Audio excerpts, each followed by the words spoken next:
My November was a busy month. In fact, one for the record books. It really was.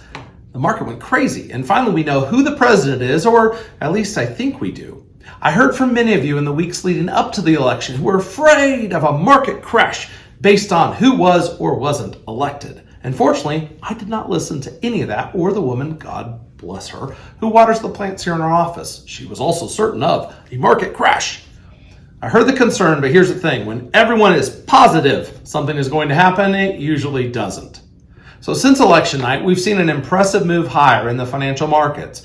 Outside of the uncertainty of the election finally being over, almost over, the real reason for the rally is the positive COVID-19 vaccine news. And this development caught even Dr. Fauci himself by surprise, as he hadn't anticipated a vaccine with greater than 50% efficacy like the flu vaccine. 70, 80, 90? It's amazing. The markets responded very positively for value stocks, companies that typically pay larger dividends, and any company that needs people to move around and travel face to face.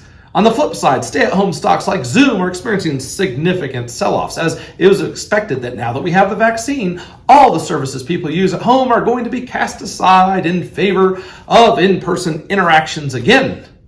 So let me get this right. People are selling Zoom because no one will ever do a video conference again. Oh, and this company called Amazon because everyone's going to start shopping at brick and mortar stores again, and PayPal because a cashless society is nonsense, right? Oh, and Netflix because we'll all be out group exercising and running marathons in our sweatbands come spring, right? No, you guessed it. My answer is wrong. I do believe there are certain trends and companies that are part of those trends that are dictating the future of our society.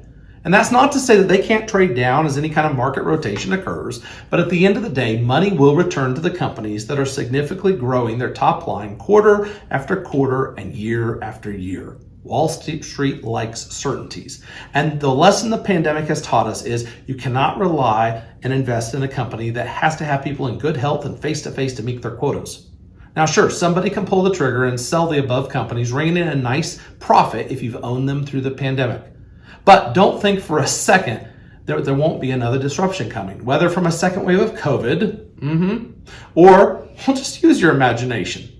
In addition, it's important to understand that even with the vaccine coming available in the next few weeks, there are very specific requirements and transportation to figure out and who, where, what, when, how to do all this COVID-19 vaccine. So it's great that there's a vaccine, but in the short term, nothing has really changed. Air travel is still a shell of its former self. Movie theaters, ghost towns, and a lot of companies and businesses will continue to bear the brunt of the shutdown until enough doses can get out. The monetary rotation won't happen in 6 or 9 months. In my opinion, we're talking about 2 or 3 years. And at the end of the day, my take on all the happenings of the last month is that I still believe in the long-term future of America. And I believe 100% in American innovation. And I'm so happy that science actually disproved a lot of people who said a vaccine wasn't possible. Now, as a country, we have to carry on until those who need it the most are vaccinated, and the word COVID is no longer on the tip of our tongues.